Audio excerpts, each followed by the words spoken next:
సమీక్ష చేసుకొని local elected రిప్రజెంటేటివ్స్తో ఒక మీటింగ్ ఏర్పాటు చేసుకొని ఆ కలెక్టర్లను కూడా నివేదికలు తయారు చేయమని చెప్పి దాన్ని ఓవరాల్గా రెవెన్యూ మినిస్టర్ గారు disaster management comes under revenue మీరు అందరు మంత్రులతోని సంబంధిత అధికారులతోని మీరు తక్షణమే సమీక్ష చేసుకొని నివేదికలు సిద్ధం చేయండి. ఎందుకంటే మనము రాష్ట్ర ప్రభుత్వం నుంచి నిధులు ఖర్చు పెట్టడమే కాకుండా కేంద్ర ప్రభుత్వం నుంచి రాబట్టుకోవాల్సిన నిధులను కూడా మనం రాబట్టుకోవాలి. మనం ఆ విషయంలో గతంలో కొంత నిర్లక్ష్యము కొంత వెనుకబాటుతనం ఉన్నది. ఇక ముందు అలాంటి నిర్లక్ష్యం కానీ అలా కేంద్ర ప్రభుత్వం నుంచి రావాల్సిన నిధులను తెచ్చుకోవడంలో కానీ అలసత్వం ప్రదర్శించడానికి వీల్లేదు. అలా ఎవరైనా అధికారులు వ్యవహరిస్తే అధికారుల మీద కూడా చర్యలు తీసుకోవడానికి ప్రభుత్వం వెనకాడదు. దయచేసి అధికారులకు నా విజ్ఞప్తి, ప్రభుత్వ విధానము మారింది. ప్రభుత్వం స్పష్టంగా కేంద్ర ప్రభుత్వం నుంచి రాబట్టుకోవాల్సిన ప్రతి రూపాయిని రాబట్టుకుంటుంది. మన దగ్గర నిధులు ఉన్నాయి, మనము ధనిక రాష్ట్రం అని చెప్పి కేంద్రం నుంచి తెచ్చుకోవాల్సిన నిధులను తెచ్చుకోకుండా ఈ రాష్ట్ర ప్రభుత్వం వదలదు. కాబట్టి ఎంత డ్యామేజ్ అయితే అంత కంప్లీట్గా అసెస్ చేయండి. బ్రిడ్జ్లు అక్కడక్కడ లోకాజ్ వేలు ఇప్పుడు చూస్తే 100 ఫీట్ రోడ్లే కొట్టుకొని పోయినాయి.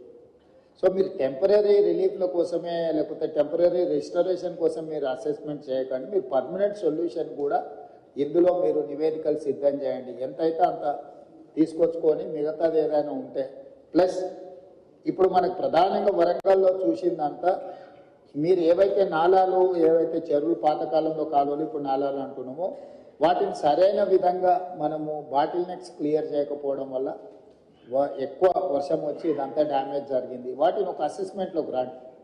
ఎన్ని క్యూసెక్స్ వాటర్ పోతుంది, ఎంత కావాలి, ఎక్కడైనా ఏమైనా ఎంక్రోచ్మెంట్ ఉందా, మీకున్న వరంగల్ చుట్టూతో ఉన్న చెరువులన్నిటిని కూడా ఇది చేసుకొని ఇంటేక్ అవుట్ఫ్లోలు ఇన్ఫ్లోలను కూడా క్యాలిక్యులేట్ చేసుకొని ఎంత వస్తుంది ఏమవుతుంది అనేది కూడా మీకు ఒక అసెస్మెంట్ ఉండాలి. అసెస్మెంట్ ఉండాలంటే ఇరిగేషన్ డిపార్ట్మెంట్ని కూడా మీరు ఖచ్చితంగా వాళ్ళని మీ పరిగణలోకి తీసుకోవాలి. వితౌట్ ఇరిగేషన్ డిపార్ట్మెంట్ మీరు లోకల్ డిపార్ట్మెంట్స్ రోడ్లు రిస్టోర్ చేసి మున్సిపల్ వాళ్ళు మీ ఏరియాలు చేసినా మళ్ళీ వర్షం వచ్చినప్పుడు వరద వచ్చినప్పుడు సేమ్ సమస్య అవుతాయి, సేమ్ కొట్టుకొని పోవడానికి అవకాశం ఉంది. కాబట్టి దయచేసి అట్లాంటి వాటికి అవకాశం ఇవ్వకండి. ఖచ్చితంగా అధికారులు కోఆర్డినేషన్ ఉండాల్సిందే. కలెక్టర్లు మొదట అధికారుల ఈ శాఖల మధ్యలో ఆర్ఎండ్బి, పంచాయతీరాజ్, ఇరిగేషన్, సివిల్ సప్లైస్ అయితే ఈ ఎంఏయుడి వీటి మధ్యలో కంప్లీట్గా మీకు ఒక కోఆర్డినేషన్ పెట్టుకొని పర్మనెంట్గా కలెక్టర్స్ రివ్యూలు చేయాలి. ఒక శాఖకు ఇంకొక శాఖకు మధ్యలో సమన్వయం లేకపోవడం వల్ల కూడా మనకు సమస్యలు ఎక్కువ అవుతున్నాయి. ఒక శాఖ పనులు చేసిపోయిన తర్వాత ఇంకొక శాఖ చేయడం వల్ల కూడా నష్టం జరుగుతుంది. ఎవరు ముందు చేయాలి, ఎవరు తర్వాత చేయాలి అనే దాన్ని కూడా మీకు ప్రణాళిక ఉండాలి. అదేవిధంగా ముఖ్యంగా ఈ చెరువుల నుంచి ఇన్ఫ్లోలు అవుట్ఫ్లోలు క్యాలిక్యులేట్ చేసుకోవాలి. అదేవిధంగా సిటీలో ఎక్కడైతే ఎంక్రోచ్మెంట్స్ ఉన్నాయో, ఎక్కడైతే నాలాలు ఉన్నాయో చెరువులకు వెళ్ళడానికి వాటిని ఎక్కడైతే బాటిల్ నెక్స్ కబ్జాలకు లోనైనో ఖచ్చితంగా కబ్జాలను తొలగించాల్సిందే. ఎంత వారున్నా ఎవరున్నా ఆ విషయంలో కఠినంగా వ్యవహరించాల్సిందే. కబ్జాలు పెట్టేటోళ్ళు 10 మంది ఉంటే ఈ 10 మంది వల్ల 10,000 ఇళ్ళు కాలనీలలో నీట మునుగుతున్నాయి. వాళ్ళు జీవితకాలం కష్టపడి సంపాదించిందంతా టీవీలు, ఫ్రిడ్జులు, మంచాలు, పిల్లల చదువులు, పిల్లల సర్టిఫికెట్లు, వాళ్ళ సంపద మొత్తం నీళ్ళలో మునుగుతుంది. మనం ఏమి ఇచ్చినా కూడా వాళ్ళకి అంత సహాయం చేయలేము. కాబట్టి దయచేసి ఈ విషయంలో అధికారులు స్పష్టతతో కూడుకున్న నిర్ణయాలు తీసుకొని ముందుకు వెళ్లాల్సిందే. ఇప్పుడు వరదలు తగ్గినాయి కాబట్టి ఇమ్మీడియట్గా పారిశుద్ధ్య కార్యక్రమాలు పనులను ముందు ఇమ్మీడియట్గా టేకప్ చేయండి. మొత్తం ఎక్కడెక్కడైతే చెత్త పేరుకుపోయిందో చెత్త క్లీన్ చేయడంతో పాటు శానిటేషన్ పనులను కూడా మీరు తక్షణమే అడ్రస్ చేయాలి. మెడికల్ అండ్ హెల్త్ వాళ్ళు కానీ మిగతా డిపార్ట్మెంట్లు అందరూ కూడా కోఆర్డినేషన్తో మీరు అందరు కలిసి ముందుకు వెళ్లాల్సిందే. వీటన్నిటి రిలేట్ ఏదైతే నివేదికలు ఉన్నాయో డిజాస్టర్ మేనేజ్మెంట్కి ఎప్పటికప్పుడు మీరు నివేదికలు పంపించండి. అదేవిధంగా గతంలోనే ప్రభుత్వం జీవోలు ఇచ్చింది. మనుషులు చచ్చిపోతే ఎవరు చచ్చిపోయినా 5 లక్షల రూపాయల నష్టపరిహారం ఇవ్వడానికి ప్రభుత్వం నిర్ణయం తీసుకున్నది. ఎక్కడెక్కడైతే హ్యూమన్ లాస్ ఉందో వాటన్నిటిని కూడా రికార్డ్ చేసి పోలీస్ అధికారులకు కూడా కమిషనర్స్ అండ్ పోలీస్ డిపార్ట్మెంట్ కూడా నేను ఇన్స్ట్రక్షన్స్ ఇస్తున్నా. అట్లా పోయిన వాళ్ళందరినీ ఇమ్మీడియట్గా ఎఫ్ఐఆర్ చేయండి. కొన్నిసార్లు ఆలస్యంగా వస్తారు, వాళ్ళు ఒకసారి ఫీల్డ్ వెరిఫికేషన్ చేసి ఎఫ్ఐఆర్లు కడితే రేపు ఇందులో వాళ్ళకి నష్టపరిహారం ఇవ్వాలంటే కూడా ఇవన్నీ అవసరం. మీరు ప్రొసీజరల్ ల్యాప్సెస్ కూడా లేకుండా పోలీస్ అధికారులు కూడా వాళ్ళు ఎవరెవరు ఈ వరదలలో చనిపోయిందో తక్షణమే వాళ్ళ వివరాలను సేకరించి వెంబడే ఎఫ్ఐఆర్ కట్టి దానికి సంబంధించిన నివేదికలు ఇవ్వండి. అదేవిధంగా పశు సంపద, ముఖ్యంగా మేకలు కానీ పశువులు కానీ, మేకలు ఇవి చచ్చిపోతే 5,000, ఆవులు బర్రెలు ఈ పెద్దవి ఏవైనా చచ్చిపోతే మనం 50,000 రూపాయలు ఇస్తున్నాం అంతేనారు. సో 50,000 రూపాయలు ఇస్తున్నాం. వాటిని కూడా ఎంబడే అంచనా వేసి ఏ ఒక్కరికి కూడా ఇబ్బంది జరగకుండా చూడండి. పంట నష్టం జరిగిన ప్రాంతాలలో చాలా వరకు పత్తి, వరి, చేతికొచ్చిన పంట నష్టము ఇవన్నీ కూడా జరిగినాయి కాబట్టి ఎకరాకు 10,000 రూపాయలు మనం రైతులకు పంట నష్టపరిహారం కూడా ఇవ్వాలనుకుంటున్నాం. తక్షణమే ఆ నీట మునిగిన పొలాలను ఇసుక మేటలు పేరుకున్న దగ్గర మనకు NREGSలో స్పెషల్ ప్యాకేజెస్ ఉన్నాయి. ఆ ఇసుక మొత్తం తొలగించడానికి ఎకరాకు 10,000 కాదు, ఎకరాకు 1,00,000 కూడా మనము NREGSలో తీసుకోవచ్చు. కాబట్టి NREGSకు సంబంధించిన పంచాయతీరాజ్ వాళ్ళు కూడా మీరు తక్షణమే దాని మీద దృష్టి పెట్టి అంచనాలు వేసి ఆ ఇసుక మేటలు పేరుకున్న రైతులను ఆదుకోవడానికి కూడా దానికి కావాల్సిన అంచనాలు చేయండి. అదేవిధంగా ఇంట్లో మునిగిన వాళ్ళు, ఇంట్లో పోయిన వాళ్ళకు ప్రతి ఇంటికి మీరు అంచనా వేసి 15,000 రూపాయలు నష్టపరిహారం వాళ్ళకి ఇవ్వండి. అంటే ఇళ్ళకి నీళ్ళు వచ్చి వస్తువులు తడిచిపోయిన వాళ్ళకు ఏమి ఇచ్చినా మనం సహాయం చేయలేం, కానీ కనీసం అట్లా పోయిన వాళ్ళకు ప్రతి ఇంటికి ఒక 15,000 రూపాయలు ఇవ్వడానికి అవసరమైన సహాయక చర్యలు చేపట్టండి. తర్వాత అత్యంత పేదలుండి, గుడిసెలుండి, లేకపోతే ఏదైనా కొట్టుకుపోయిన వాళ్ళు ఉంటే ఇందిరమ్మ ఇండ్లు ఇచ్చే అర్హత ఉంటే ఒక స్పెషల్ దీని కింద అయినా మనం కాన్స్టిట్యున్సీ వైజ్ ఇచ్చే కోటా కాకుండా అవసరం అనుకుంటే ఏమైనా అదనపు కోటా అయినా కూడా ప్రభుత్వం ఇస్తుంది. అట్లా ఇండ్లు కోల్పోయి నిరాశ్రయులైన వాళ్ళని కూడా లిస్ట్ అవుట్ చేయండి. వాళ్ళకు కూడా మనం కొంతమేరకు ఇల్లు ఇవ్వగలిగితే ఇవ్వచ్చు. అదేవిధంగా ఇంతకుముందు వెళ్ళిన కాలనీలలో వాళ్ళు ఇళ్ల పట్టాలు, ఇళ్లకు సంబంధించిన అంశాలు కూడా చెప్పించారు. కలెక్టర్ గారు, లోకల్ మున్సిపల్ కమిషనర్ గారు ఫీల్డ్ విజిట్ చేసి ప్రభుత్వ భూమిలో ఆల్రెడీ పట్టాలు ఇచ్చుంటే వాళ్ళకి ఇల్లు ఎట్లు ఇవ్వాలి, పట్టాలే ఇవ్వకుండా ప్రభుత్వ భూమిలో వాళ్ళు ఇల్లు కట్టుకొని ఉంటే వాళ్ళకి పట్టాలు ఎట్లు ఇవ్వాలి. కొన్ని దగ్గరలో సికం ల్యాండ్లలో ఎంప్రోచ్ అయ్యారు, చెరువులలో సికం ల్యాండ్లలో మనము పట్టాలు ఇవ్వడానికి కుదరదు. కాబట్టి ప్రత్యామ్నాయం ఏం చేయాలనో కూడా మీరు దాన్ని దృష్టిలో పెట్టుకొని చేసుకోవాలి. పర్టికులర్గా వరంగల్లో municipal and irrigation department coordination missing.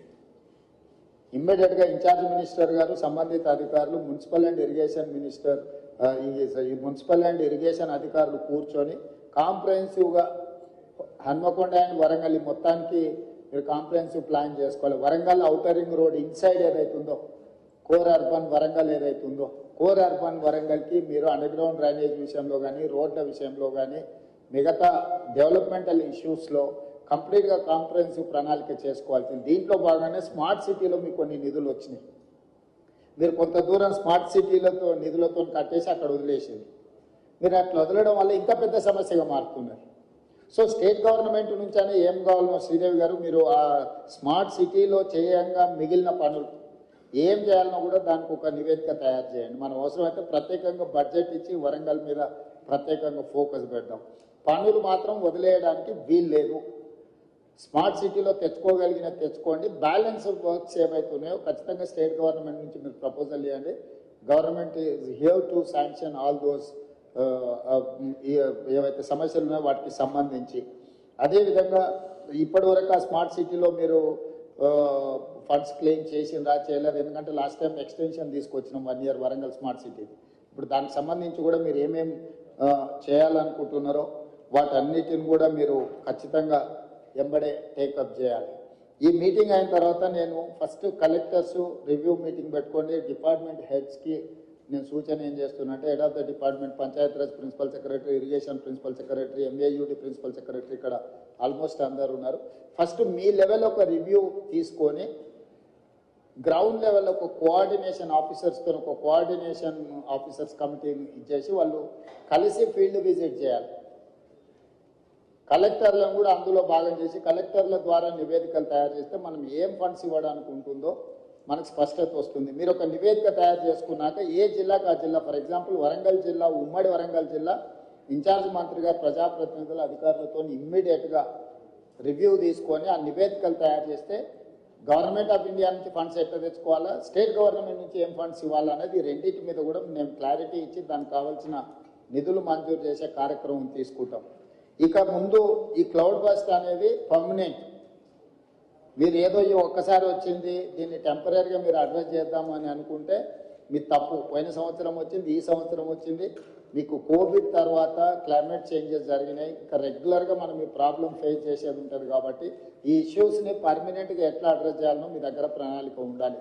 అంటే రిసోర్సెస్ అంటే ఫండ్స్ రిసోర్సెస్ ఎట్లా మనం చేసుకోవాలి, యాక్షన్ ప్లాన్ ఎట్లా చేసుకోవాలి, మీ దగ్గర అందరి దగ్గర కూడా నివేదికలు పెట్టుకొని చేసుకోవాల్సిన అవసరం ఉంది. దీని మీద ప్రత్యేకంగా దృష్టి పెట్టండి. ఎవరైనా అధికారులు ఉన్న నెక్స్ట్ 10-15 డేస్ అన్ని సెలవులు రద్దు చేయండి. క్షేత్రస్థాయిలో నివేదికలు తయారు చేయండి. ప్రభుత్వం వైపు నుంచి మీకు పూర్తిగా సహకారం ఉంటుంది. ప్రజాప్రతినిధులు ఇచ్చే నివేదికలను కూడా పరిగణలోకి తీసుకోండి. ఫీల్డ్లో మీరు క్షేత్రస్థాయి నివేదికలు తెప్పించుకొని తక్షణం దీని మీద చర్యలు తీసుకోవడానికి అవసరమైన ప్రణాళికలు చేస్తే నేను మళ్ళీ అన్ని జిల్లా కలెక్టర్లతో హైదరాబాద్ స్థాయిలో నేను మళ్ళీ రివ్యూ తీసుకుంటాను. Aravind, next 1 week, after 1 week ask them to come with reports. టోటల్గా ఆయా జిల్లా నివేదికలు మీరు తెప్పించుకొని మీరు అంతా చేసిన తర్వాత నాకు ఒక రిపోర్ట్ పెట్టి దాని మీద గవర్నమెంట్ ఆఫ్ ఇండియా నుంచి ఒకవేళ ఏమన్నా వాళ్ళ కమిటీని ఎవరినైనా ఇన్వైట్ చేయాలన్నా లేకపోతే మనమే వెళ్ళి నివేదిక చేయాలన్నా ఏం చేయాలని దాని చేద్దాం.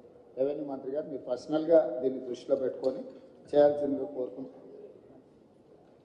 ఆర్ఎన్బి పక్క నుంచి చెప్తుంది, ఆర్ఎన్బిలో చాలా రోడ్లు డ్యామేజ్ అయినాయని. ఆర్ఎన్బి అధికారులు వికాస్ ఆర్ఎన్బి నుంచి ఏముందో మీరు స్పెషల్గా ఒక ఆఫీసర్ని చేసి దీని మీద కంప్లీట్గా నివేదికలు తెప్పించండి. లోకల్ ఏ ఇష్యూస్ ఉన్నా కూడా ఒకసారి దీన్ని టోటల్గా నివేదికలు తెప్పించి పనులు పూర్తి చేయాల్సిందిగా కోరుకుంటూ, అధికారులు ఎవరు నిర్లక్ష్యం వహించినా ప్రభుత్వం దాన్ని సీరియస్గా పరిగణలోకి తీసుకుంటుంది. దయచేసి నిర్లక్ష్యం అనేది వదలండి, క్షేత్రస్థాయిలకు వెళ్ళండి. కలెక్టర్లు కూడా ఫీల్డ్ విజిట్లు చేయాల్సిందే. నేను కలెక్టర్లు చీఫ్ సెక్రటరీ గారు కూడా చెప్పిన మీ ఏసీఆర్లు రాసినప్పుడు మీ ఫీల్డ్ విజిట్స్ కూడా వన్ ఆఫ్ ద క్రైటీరియా. మీరు అనుకోవచ్చు ఫీల్డ్ విజిట్ చేయకపోతే ఎక్కువైతే ట్రాన్స్ఫర్ చేస్తారని. ట్రాన్స్ఫర్ చేయకుండా మీ వార్షిక నివేదికలలో కూడా మీరు ఎన్నిసార్లు ఫీల్డ్ విజిట్ చేసారు, ఎక్కడెక్కడికి వెళ్ళి ఎడ్యుకేషనల్ ఇన్స్టిట్యూట్స్ ఎన్ని చేసారు, డిజాస్టర్లో ఎన్ని అడ్రస్ చేసారు, అన్నిటిని కలిపి దాన్ని కూడా ఒక బెంచ్ మార్క్గా ప్రభుత్వం పరిగణిస్తుంది. దయచేసి ఈ అంశాలను అన్నిటిని కూడా దృష్టిలో పెట్టుకొని ఇప్పటివరకు బాగా పనిచేసిన అధికారులను అభినందిస్తూ, బాగా పనిచేయాల్సిన అధికారులకు సూచనలు చేస్తూ భవిష్యత్ కార్యాచరణని సిద్ధం చేసుకోండి అని తెలియజేస్తూ మీ అందరి దగ్గర సెలవు తీసుకుంటున్నా. ధన్యవాదాలు.